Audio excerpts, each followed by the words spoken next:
Nous sommes vraiment ravis de présenter notre première conférencière, Dr Nayr Ibrahim, qui est maître de conférence à Nord University de Boda, donc c'est dans le nord de Norvège, si je me trompe. Nayr a participé à plusieurs projets, dont le projet Erasmus+, ICEPEL, et ça veut dire Intercultural Citizenship Education through picture books in early English language learning.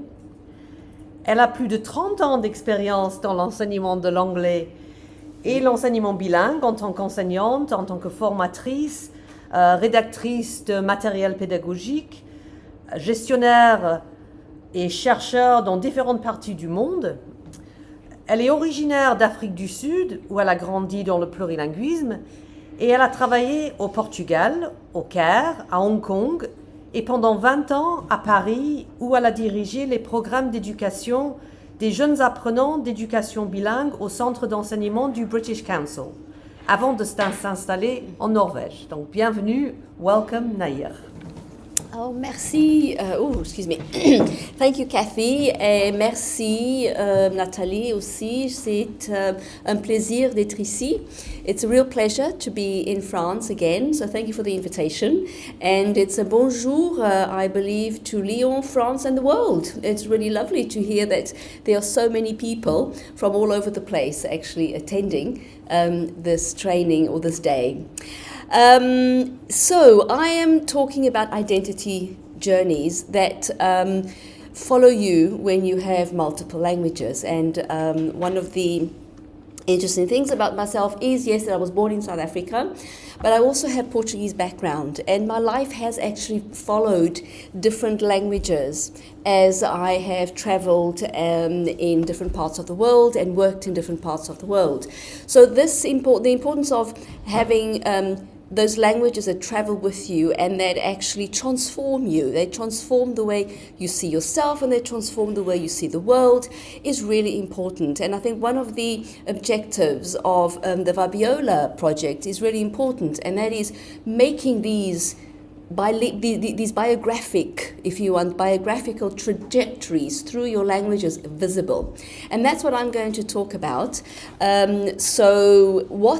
can we actually engage students and their teachers in multilingualism, but also in reflecting on their own multilingual journey. And these multilingual journeys, what are they exactly? What is it being multilingual? It is first of all having loads of languages. And I'm just quoting, so it's like a constellation of languages. And I'm quoting another fellow South African, and this was for a BBC interview on the amazing benefits of being bilingual. And this Theo Morris was actually just explaining how many languages he has and how he actually picked up these languages. So Theo's mother's language is Sotho, his father's language is Zulu. He learned Xhosa and Ndebele from his friends and neighbors. And then he picked up English and Afrikaans at school. And then, of course, then he moved to Germany. So he speaks German. Now, he's already got about 6 languages. And this is what happens when you actually also embrace your languages. He's probably got all these different levels and different proficiencies in all these languages, but they all belong to him, and they actually make him who he is. But how does this start? This is an adult. Let's go back and look at 2 examples, and these are 2 examples from children, and they really just simply from my social media pages. And the first one is from my Facebook page, a friend of mine who was talking about his little girl who was 3 at the time, and apparently she's looking at his laptop and she's going, "Papi, todo esto se mine." So here you've got a 3-year-old creating a perfectly correct sentence with all the words in the right place in Spanish, because Dad's Spanish, in French, because she lives in France, and in English, because Mum is English. And I just love the way, in a way, she's also playing with language, and Dad calls it a tutti-frutti mix. The next example is actually from Twitter, which has now become X. We're not going to talk about whether it's crazy or not anymore, but this is a colleague from the University of Valencia, and he's talking about his son. And his son apparently said his latest language mixing is "Que vamos a hacer with a drunken sailor?" Now, you know that song, don't you? What shall we do with a drunken sailor? Que vamos a hacer with a drunken sailor? Qu'est-ce qu'on fait with a drunken sailor? You can do it in all these languages. You can include French and Spanish and Portuguese, etc. And here you've got a 7-year-old playing with his multilingualism. So it's not just linguistic, it's musical, it's playful. So languages is something that the children themselves will actually enjoy embracing. And what we need to do is make sure that we also embrace these multilingual trajectories that start at such a young age. Now here you've got an example of what we call spontaneous translanguaging, where the children are spontaneously using the languages that they have in their environment. But here is an example of perhaps more pedagogical translanguaging, where translanguaging is being used in the classroom for a very specific purpose and not necessarily linguistic. This is a dialogue between a teacher and a child. It's around a book, Just a Minute, and the book is actually a bilingual Spanish-English book, and it's about El Dia dos Muertos, about the Mexican tradition. And in this book, basically the story is a grandmother who's trying to escape death, and death is represented by this skeleton, as you can see it looks a bit macabre, but it's actually quite an interesting story. The dialogue, however, is around understanding the story. What is the grandmother trying to do, because if she goes with a calavera, then she's going to die. The child has understood that. But what the child says next, solo como mi tío, what the child is actually communicating at this moment has got nothing to do with the book itself or what the teacher's trying to do with the picture book. She's communicating her own personal experience because apparently her uncle has passed away. So this opportunity of translanguaging and of using the child's language, which in this case is Spanish, has given the child this opportunity to tell the teacher, look, I am suffering in a certain way because I've lost my uncle. So the socio-emotional benefits of using multiple languages and of using children's languages go beyond just simply focusing on the linguistic. It's really important to allow children to actually communicate in their languages. They're not just communicating grammar, they're communicating feelings, they're communicating experiences, they're communicating the connection they have with languages and the people in their entourage, with languages and the places where languages occur. So when we look at the difference between pedagogical and spontaneous translanguaging, we can actually bring that into the classroom. And this is an example of one of the teachers that I work with.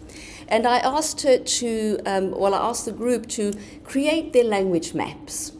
And she was actually hesitating about how many languages to put in her language map. And she asked me, should I actually put French in my language map? And I said, it's up to you. It's your languages, you decide what you put in your language map. And as you can see, the French flag is there. So she decided at French that she only remembered a couple of words was also part of her language repertoire. But what I loved is how she actually expressed this language repertoire in her language map, because then she writes, Ich hablo un peu de Deutsch und English, aber my language numero uno es el noruego. Now, she's got all her foreign languages there.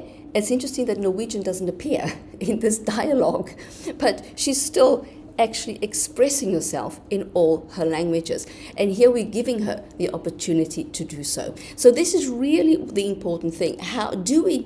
What opportunities do we give our children? Do we give the teachers in teacher education to actually use their languages and to make these languages visible? So what we need, I think we are at a point where multilingualism isn't a negative thing. being multilingual, speaking multiple languages is actually something quite positive, and there are quite a lot of positive attitudes towards multilingualism. And it's interesting, in my context where I live in Norway, one of the researchers, Elizabeth Lanza, actually calls Norway a linguistic paradise. It's in the curriculum, so children are given the basis for seeing their own language and identity and others in a multilingual and multicultural context. However, the problem always is, how do you do that? And what we see on the ground when we go into classrooms is, despite all this positivity around multilingualism, there's a gap. There's a gap between the ideological intentions of acknowledging and valorizing languages and multilingualism and the actual realities on the ground. So how can we actually move from a situation where, I'm just going to give you a very quick example of a situation where, this is Luxembourg. Now, Luxembourg is known for being a multilingual country. It has a multilingual curriculum, and they're very proud of it, and it actually works very well, except for this one particular moment in 2014 where there was this news item about children being punished for speaking Portuguese in kindergartens and maison relais. And what happened was that apparently the multilingual curriculum didn't actually include the preschool stage. And after this particular incident, preschool stage is now part of the whole curriculum, the multilingual curriculum. But and the teachers are getting training, but the question is, what training are the teachers getting? Are the teachers being trained in understanding multilingualism as a multitude of languages? I speak one language, two languages, three languages, and those languages remain in their little boxes because that's where they should be. Let's separate the languages.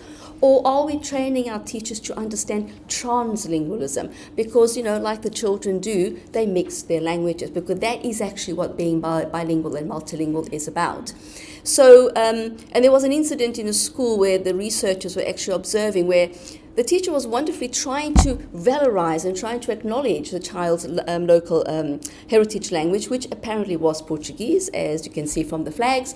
But the teacher was also trying to force the child, for example, to pick the Portuguese flag to identify the language he spoke at home. And yet the child was also wanting to pick the Luxembourgish flag because the child used both languages at home.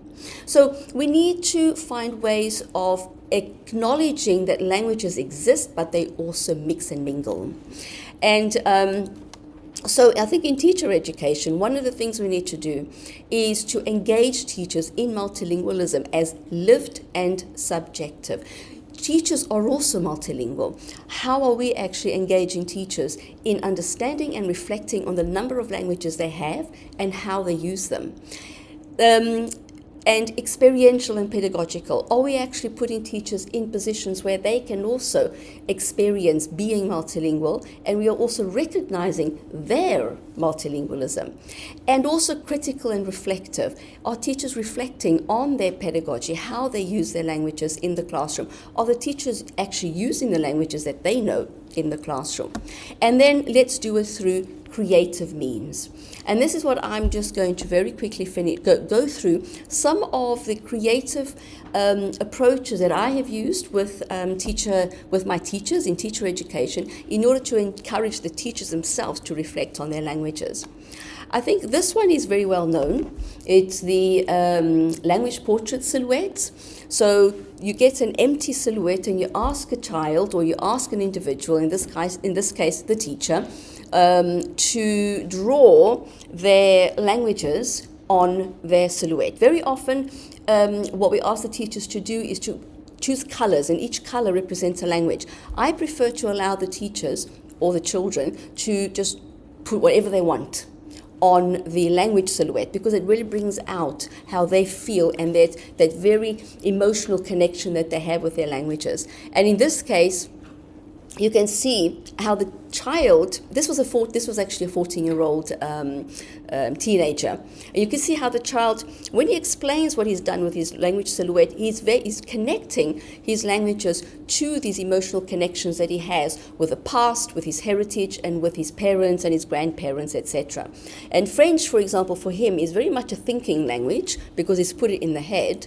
But English is a heart language. He talks about it as emotional and his imaginative language. Moroccan Arabic is for some in the right hand because it makes him feel safe and peaceful like his mother. So he's connecting this to his mother who comes from Morocco. His Hebrew is in his tummy. It's really like in the gut because that's his deep inside of him. It's his background. Then he talks about German, which is interesting because it's in my hand, because hands are there to give orders, and he was forced to learn German, so probably not a choice there. He talks about Arabic as part of his background. He puts it in his roots. It's sort of what holds him together. It's what starts the whole thing. And then he talks about Italian, and I love the way he puts Italian in his mouth because he says it's such a beautiful language. It sounds so wonderful, and it's like, if you think of it as a metaphor, it's like he's tasting the language and he's thoroughly enjoying what he's tasting. And then there's Chinese, which he put on his shoulder because he said he's left it behind. So he doesn't actually speak it anymore. Through this wonderful drawing, he's told us so much about his language trajectory, about where he comes from, about his background, his heritage, and his love for languages and his relationship with these languages. So language maps actually allow you very much to capture this trajectory and where you are as well with your languages. And you can see some examples of language maps over here. I'd like to look at this yellow one. This is an interesting one because sometimes languages, you just stop using a language. That's what language trajectories are. You don't carry all your languages with you. Therefore, you're not speaking all your languages to the same level, and you don't have the same proficiency in all your languages. And this yellow one, you can see Spanish there, comes to a dead end. It's a cul-de-sac. There's nowhere to go. This teacher, it was actually a Polish teacher, is not really using Spanish anymore. But that's okay. And yet it's still in her language map because the fact that she had an experience with this language has had an impact on who she is and on her identity. Language maps can be drawn in so many different ways. This teacher, a student teacher, actually decided to create a kind of a storyboard. And this storyboard, she captures, you can see like the pram, so when she was a child, all the way until this moment in time where she's actually a teacher and she's going to become an English teacher. But she's managed to capture how her languages have evolved through the places she's moved to. So the languages are very much connected to places and people. And she's ended up with 6 languages in her repertoire, and she's only 20 odd years old. So you can see how these language maps allow you also to connect in that way. This language map, the teacher decided to create sort of experiences. So there's parents, so the people that actually instill those initial languages. There's me, my experience and my own choice sometimes with which languages I pick, I learn at school, where I go. Sometimes you've got these exchanges. There's languages in education. The space or the experience of education comes up very strongly in these maps because very often that's where we learn our languages. And then there's the exchange semesters as well. So and I like the way she says it. After discussing, I acknowledge that the languages that have a place in my map are not solely the ones that I speak fluently and have learnt at school. Other Scandinavian languages could also have a place in my map. Now, the other Scandinavian languages like Danish, Swedish, all Norwegians have some connection through intercomprehension to these languages. And suddenly, through this activity, this teacher has decided these languages can also be part of my repertoire because I can understand them. I don't even have to have learned them. I understand them. I also particularly like this map because you can actually, it mirrors, this is a teacher, so this is the teacher. She drew the map of her languages, and you can actually see this pathway, but there's lots of different things along this pathway. So objects, and I like the objects of television and how we have access to, we can have access to so many languages through social media, etc. And she comes to the end here where she says, I want to learn French. So her language journey hasn't actually stopped, it's going to continue. And the child, her student, mirrored this journey, and at the end of this journey he writes, so I'm just going to go back quickly, to be continued. So it's not a journey that has ended yet, has it? The other activity or approach that I'd like to talk about is dominant language constellations, or les constellations de langue dominante. It's about your language repertoire, but it's also finding and engaging with the languages that you have to use on a daily basis. In my case, for example, it's English because I'm an English teacher. It's Norwegian, even though I know very little Norwegian, but I have to engage in Norwegian because I'm living in Norway. It's Portuguese because my parents are Portuguese, so when I speak to my parents, I speak Portuguese. And there's always French, because it's a language I learned when I was 11 in school. It's a language that I really like. So when I go running in the, through the Arctic circles, I've got les chansons françaises. That's what I'm listening to.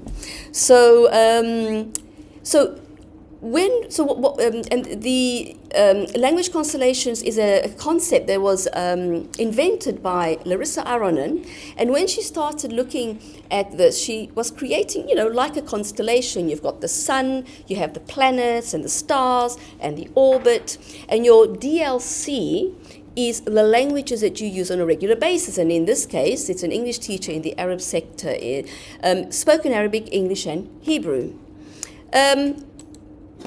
What we did as well was then get the teachers to manually create their language repertoires or their DLCs. And this is an example of teachers in a conference that I was in last year in Copenhagen, and it was a workshop, and the teachers are actually creating their DLCs. And you can see they're having lots of fun. They're certainly enjoying it. But the DLCs, now when you actually get them to explain what these DLCs represent and the choices they've made about what colors they use, the size of the objects, it's very, very pertinent. And let's look at some examples. These are some from my students. This one on the side here is an atom. So the teacher decided to create, my DLC is an atom consisting of a core, which is Norwegian. I chose the atom because science is my favorite subject. And here she's put Norwegian in the center. The inner shell is English because she has good proficiency in English. And the outer shell is it's Swedish, Danish, that she basically has access to through intercomprehension, and Dutch because she spent a year abroad on an exchange. And you can also see, this one is beautiful. This is a dream catcher. Now, you can't see the languages on this one. The others are very clear. You've got the flags, you've got the name of the languages. This you've got, it's like a 3-part podium, and the flags are very visible. This one is a wonderful example of translanguaging and how this individual mixes all her languages. And she says so. My cobweb consists of many different threads woven into each other, making me mix my words and such. A dream catcher represents thus a cobweb metaphor in a nice way. And she actually uses the word metaphor because in her connection to language is about mixing. And another one is, I just love the rainbow. So sometimes a drawing is enough, so the physical aspect of drawing. So what we see in these journeys is a very strong connection to the people that you in your environment, the places where languages are used, and the experiences that you have in these languages. And this becomes biographically organized complexes of resources that follow the rhythms of human lives. Important to capture that. And what I like about the Vabiola logo is this kind of it's like kind of a fan, like an éventail that you open up. And when you actually get individuals, even teachers, working with these visual and artifactual approaches, you've got them it allows them to visibilize their languages. It shows that they have a very specific language trajectory or throughout their lives. It is also a trip. It is also an exchange between cultures, not just languages. It becomes something concrete. Your identity becomes concrete, and it's also an awareness-raising opportunity, une prise de conscience that we are all multilingual. Thank you very much.